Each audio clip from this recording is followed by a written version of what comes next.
Welcome to Sarah Talks Food.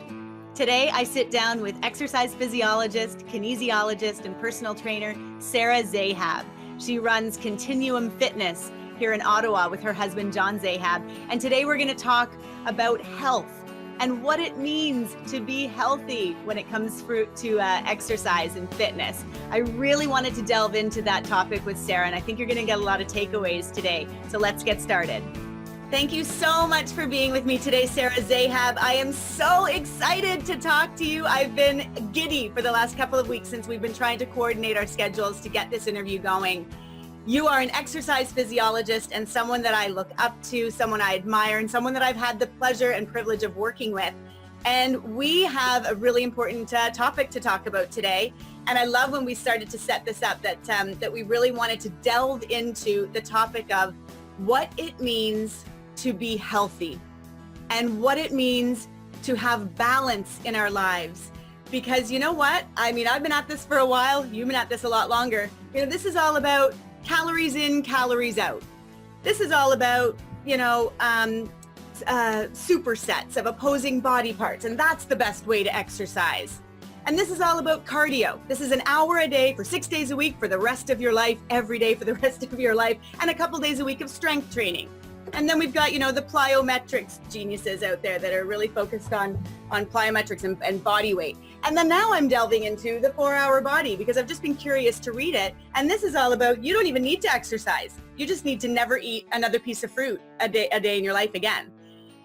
It's overwhelming. I think we're all a little confused about what it means to be healthy, how we're supposed to exercise, what we're supposed to do. And Sarah, I am here at your mercy today. I really want to learn from the best. What does it mean to have that balance, to be healthy, and to live a fit and well life? Wow. Thank you so much, Sarah. It's so great to be here, and I'm such a big fan of your work. And it's such a loaded question, right? What it means to be healthy. I think it's really multifaceted. There are so many different components that are involved with health, and it's such a difficult question to answer. Truly, which is I think why there are 8 million books out there telling us what it means. Exactly. There's a lot of conflicting information, and I truly believe that one person's definition of health is going to be very different from another person's definition of health. I think it all comes down to being true to yourself and respecting your body, really paying attention to your big picture, paying attention to all of the other factors that you have going on in your life. Do you have young children? Do you have a business? What is your work-life situation like? And then taking all those things into consideration and really being kind to you and to your body. So is what you're saying then that our health can be, we can focus on different areas of it depending on where we're at in our life cycle?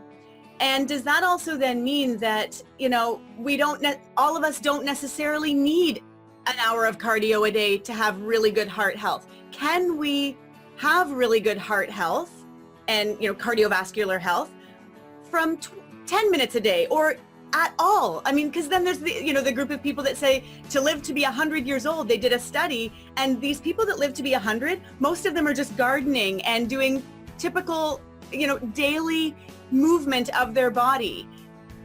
And so is what you're saying that we can sort of pick and choose what feels right for us at the time in our lives? Absolutely. And I think personally, I haven't done an hour of cardio in over 10 years. Wow. Things are quite different for me right now.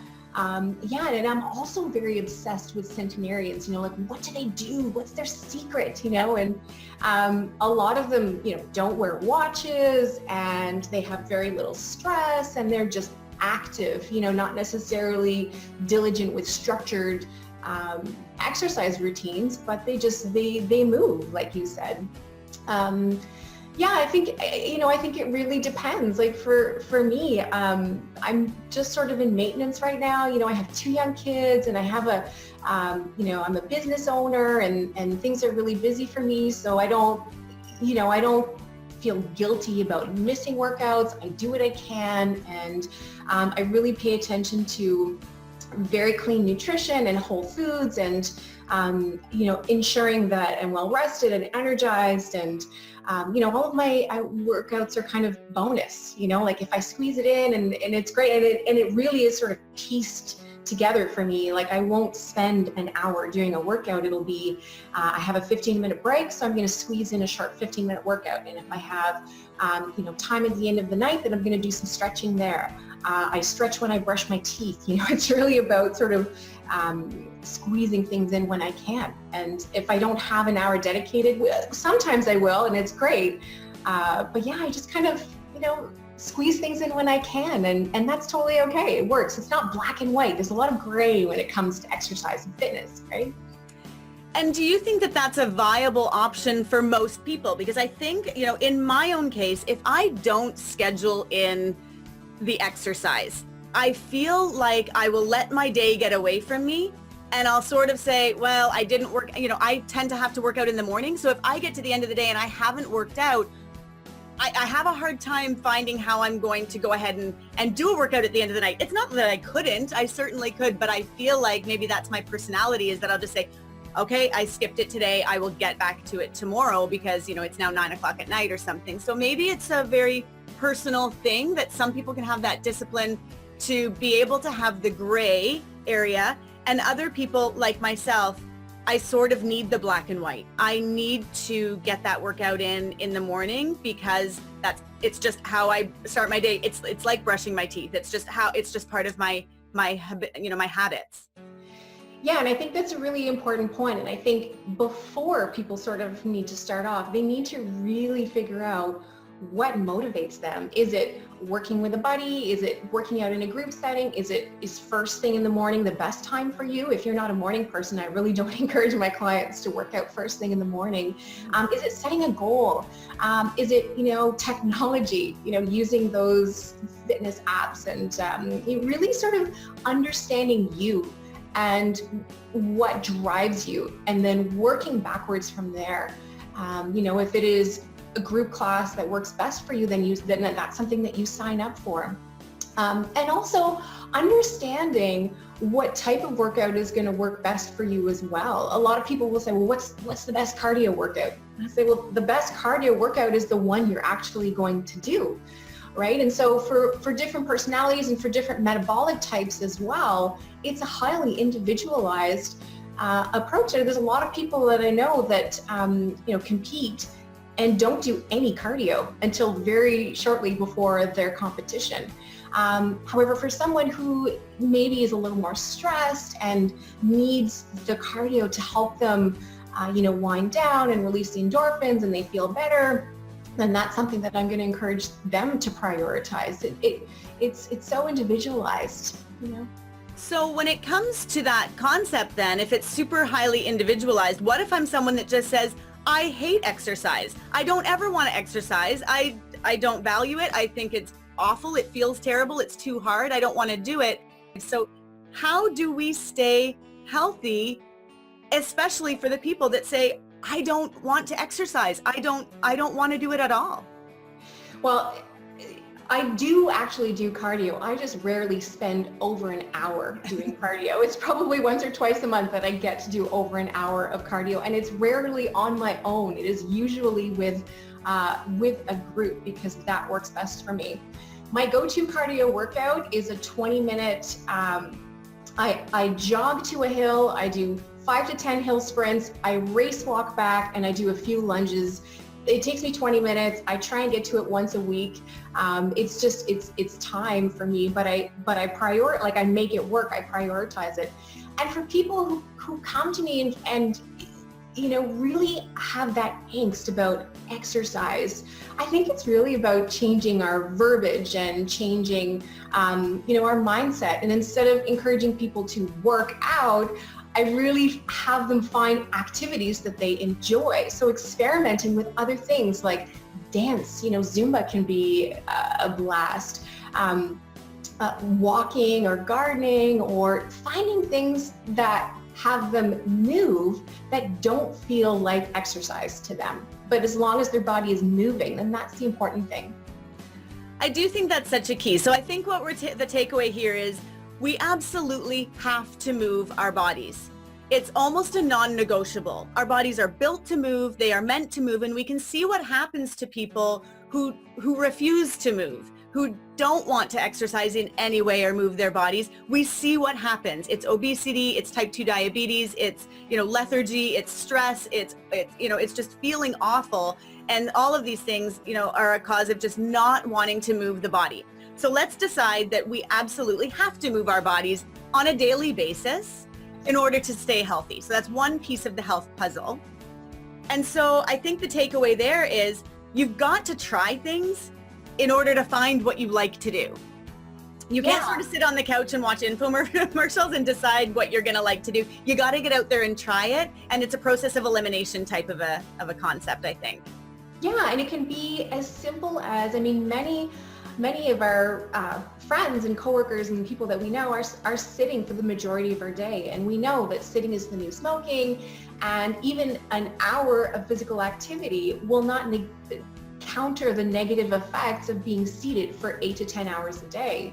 So I think even for overall health, breaking up those periods of being seated for extended periods of time can be hugely beneficial. So setting a little alarm on your Outlook to get up once an hour for 5 minutes.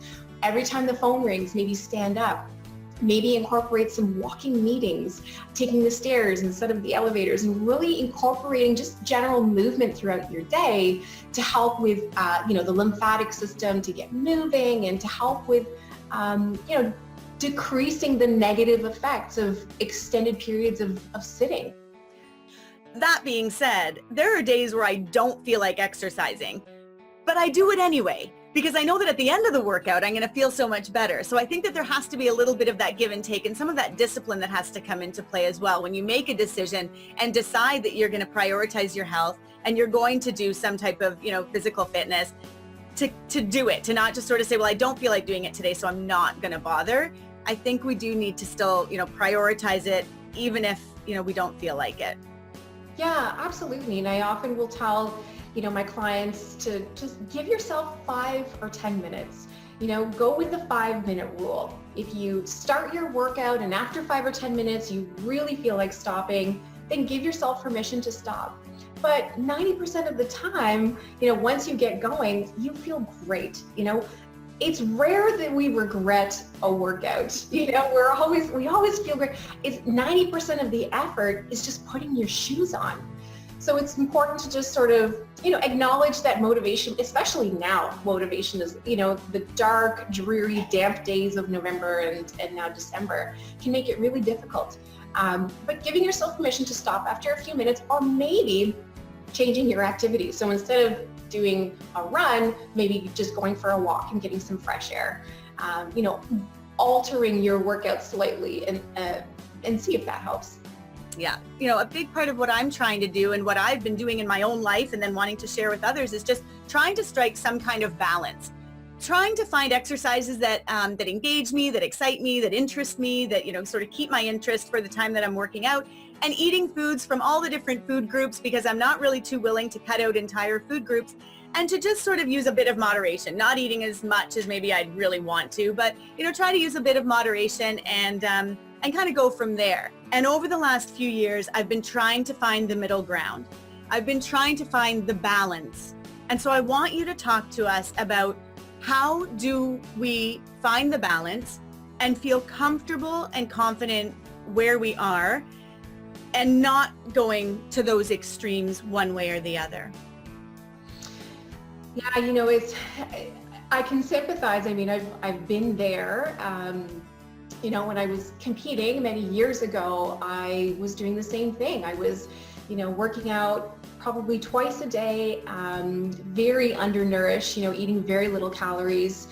I was very lean and, looked great in pictures and, did well in competitions, but it was a big sacrifice. It took a real toll on my body. I went through some serious adrenal fatigue. When it came to starting a family, that was a big struggle.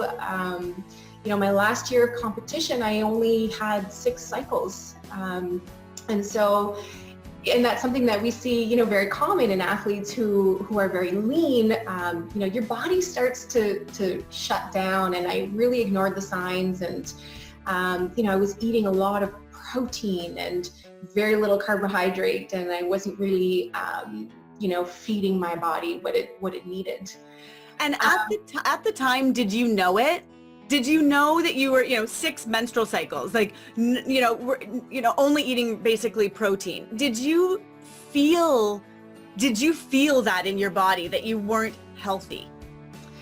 I mean, logically, yes. I'm a kinesiologist. I studied human kinetics in university. I very much knew the workings of the body. But I was addicted. You know, I was not in a great mental space. You know, my head space was, I was in a very competitive state.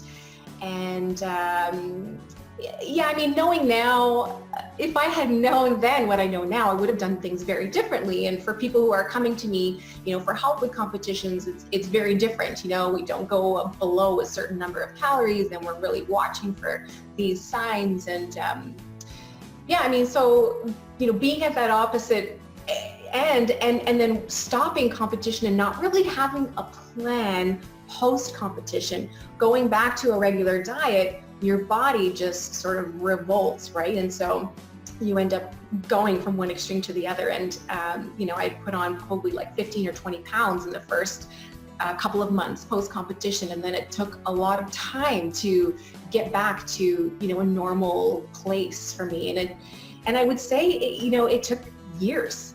You know, it wasn't a short process. It took years. And so for, you know, for people who are sort of going through it now, I feel it's really important for them to know that, you know, sometimes those sacrifices aren't worth it in the big picture. You know, it's important to take a step back and, you know, focus on your health in general. And being, you know, 12% body fat might look great, but, you know, oftentimes competitors or people who, you know, are doing photo shoots for fitness magazines, they will spend 12 to 16 weeks dieting down to get to that one day. You know, they're using water and food, you know, they're carb loading, carb depleting, and water loading and water depleting, and using tans and makeup to have that effect. They do not look like that all the time. Some do, and some are just very blessed, and that's just their body type. But for most people, it's not realistic to look like that year round. So I'm wondering, is competitive, you know, fitness competitions, are those things that we should aspire towards? You know, is that something that, you know, because certainly I've thought about it. I've thought, wow, the discipline that takes, and oh my gosh, wouldn't that be amazing to look like that, even if it is just for a short time? I mean, you know, what it takes to get to that seems so exciting, but I wonder if it's worth it. I think it absolutely, I mean, I don't regret my 8 years of competition. And it, you know, it brought me so much joy, and it taught me so much. And I think it absolutely can be done in a very healthy way. You know, maybe not overdoing the proteins. Like, you know, with the people that I work with, we play around with a lot more plant-based proteins and variety, and we keep fruit in and carbohydrate, and we just give ourselves a little more time to get there. And being a little smarter with workouts, you know, like staying away from just junk miles and having more purposeful and effective workouts. Yeah, and just giving yourself a little more time to do it instead of, you know, the traditional 8 to 12 weeks. I absolutely think it can be done in a very healthy way. That's fantastic. Well, I certainly will be sending people your way. You know, if people are out there looking to maybe do a fitness competition, there's a healthier way to do it than probably what you've been accustomed to. And so contact Sarah for that, for sure.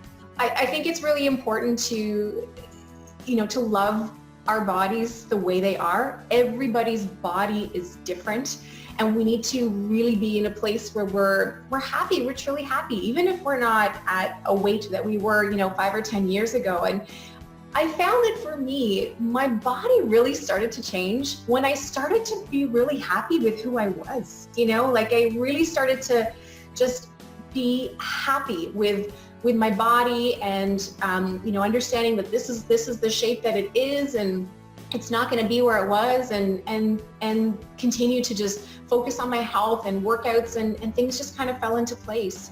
You know, as a mother of two young girls, I think it's important for us to focus on the next generation and really be aware of the things that we say. You know, I'm really conscious about not talking about my body at all in front of my girls, and really, you know, just being positive about my body, and not mentioning, you know, how they look, and really using different words like, oh, you look so strong, and, you know, staying away from those, you know, fit, beautiful, skinny type words. You know, I think a shift really needs to happen. And honestly, Sarah, I think a shift is kind of happening. You know, like when you really look at it, I think that we are starting to see a broader acceptance for all different body shapes. You know, when yeah, I think it's coming. I think we just have to keep working on it and being aware and mindful. I think that's a great point. I think being aware, being mindful, and I agree. I think we're hearing it in the music. More and more people are talking about it, and we're even, you know, shining a light on the fit shaming, the body shaming, the fat shaming. Like, enough is enough. You know, it's interesting because we always want what we don't have. Totally. Right? Like, I always straightened my hair when I was young because I wanted straight hair, and you know, it's interesting how. But I think we need to really, you know, accept who we are. So if you're an apple and you're, you know, larger up top than up bottom, you know, you're never going to have the shape of a thyroid, you know, or a pear, so smaller up top and bigger in the hips. You know, and what you can do, and that's why I'm really passionate about strength training, not only for function, but you can use strength training to help shape your body. You know, strength training will shape your body much better than cardiovascular training will. So, you know, building up the shoulders and upper body a little bit to help balance out the lower body can be very helpful. Same thing with an apple, you know, building up the lower body and the glutes to help balance things out. But really paying attention to function as well, right? And so, you know, all of our clients start off with a full assessment, you know, muscle testing and movement screens. And is there something that's off? You know, like, is there an area that's weak that can help you with your overall function and by default, the aesthetics as well? You know, we tend not to focus too much on aesthetics. It really focus more on function and how your body's moving and movement patterns and again, just loving, you know, your shape, and maybe picking areas that you love about your body. You know, like for a thyroid, if you really love your shoulders, then maybe highlight those. Or, you know, same thing for an apple. If, you know, you love your legs, then maybe that's something that you accentuate and feel good about accentuating. I love the way that sounds. I think that we absolutely need to grab onto things that we love about our bodies. And as somebody who's had the pleasure and privilege of working with you, what you did for me, and I mean, I've told you this before, but I want to say it again, and for people that are watching. So as an exercise physiologist, what really struck me when we first got started working together, you were really, I just loved the way you were intently, you know, watching the way I move. So when you talk about function, you were really interested in how my body functioned. And I was referred to you by Ryan Grant because I was struggling with pain in my feet and in my legs.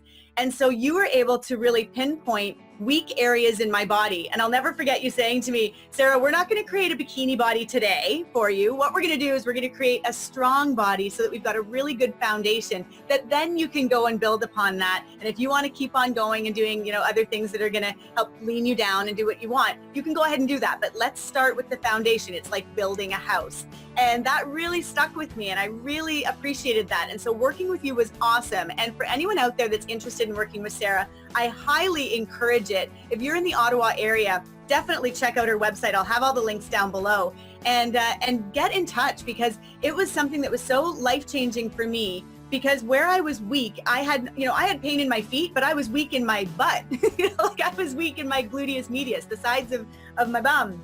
And so I had no idea that that's where I was weak. So my hips were dropping, and that was just creating sort of a ripple effect of problems throughout my body. And so working with Sarah really enabled me to sort of target those spots. She gave me specific exercises to work on, and then we reevaluated 3 months down the road. So it was such an awesome experience. One of the key trends that I love that you stay on top of is helping women who are both prenatal and postnatal to remember that, just because you're going to be getting pregnant or you are pregnant or after pregnancy doesn't mean that, exercise has to completely, fall away. That really it's one of the best things that you can do to stay in shape before, during, and after a pregnancy, so that, I find a lot of women, it's sort of, when the baby's born, then I'll get into exercise. And I find that I'm sure that almost is like climbing a mountain after you've had the baby. It must be so hard. The pre-postnatal population is, it's something that I'm really passionate about. I really enjoy, especially after having my first child. Really wanted to, stay strong and learn more about it. And, I was able to develop a prenatal and postnatal strength workout DVD to help moms stay strong throughout their pregnancy, and also prevention as well. So preventing things like diastasis recti, the abdominal separation that can occur during pregnancy, and not just about looking good and getting back to your pre-pregnancy body, but just, staying strong and functional and fit and healthy. And that, what you just said, diastasis recti? Diastasis recti. That's where it's like that pooch that happens, right? And women often will complain about that. And what exactly is that? Because I know you did a talk in one of the magazines recently. That's right. So diastasis recti is the separation of the rectus abdominis at the linea alba. So that rectus abdominis is that top layer of the abdominal musculature, and it attaches at the midline of the body. During pregnancy, that muscle is put on a lot of stretch. And so oftentimes it can separate from its attachment point. In a recent study, they found that 100% of women in their third trimester did have a diastasis recti. But oftentimes in the postpartum period, that comes back together. But it doesn't. If your diastasis is present at 8 weeks postpartum, there's another study that found that the diastasis will still be present at a year postpartum without an intervention. And so, ensuring that you're engaging the core properly and avoiding specific movements like abdominal crunches and twisting exercises on your back can really help with, correcting it, and prevention is helpful as well. So avoiding, sit-ups during your pregnancy and getting up the right way, and, focusing on the right abdominal exercises to help with preventing it. Oh my gosh, that's so fascinating. I'm not a mom. I've not been pregnant, so I don't know all of this stuff. But I think that for any women out there that are planning on getting pregnant or that who are right now, certainly follow Sarah, because you're going to want to know how to prevent these issues. And even just, I know that you did some DVDs that you can buy at Lululemon. And so those are awesome too, for keeping strong as you're going through your pregnancy. And then of course, after you've had the baby. Yeah, it was a really fun project. The postnatal workout is a workout that can be done with your baby. So I really wanted to find a way to be able to exercise with my baby, because when your baby sleeps, you want to be doing many other things like sleeping and, cooking and cleaning. So yeah, it's a really fun workout that you can do with your baby as a weight. So you use your baby as a dumbbell, if you will, and we do a lot of fun exercises with the baby. I love using your baby as a dumbbell. This is the best. That's awesome.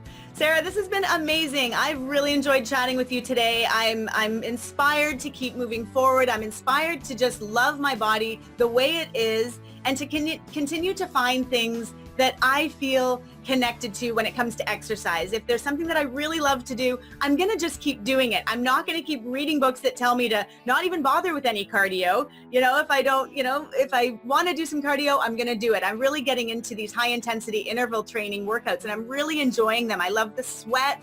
I love the way that they make me feel, and then I love the weights and feeling strong, and I'm really connected to that right now. But that changes. Like in the summertime, I like going on an hour-long bike ride, and that's kind of what I feel like doing. So I think that for everybody, that's the takeaway today. I think it's finding that balance, finding those things that you like, accepting ourselves for who we are and what our bodies look like right now, loving them the way they are right now. And that doesn't mean that we have to accept exactly as they are. We can certainly work on them, and we can find ways to strengthen them and to become healthier in the process. And I think that's the key. I think health is really personal, but it has a lot to do with moving our bodies.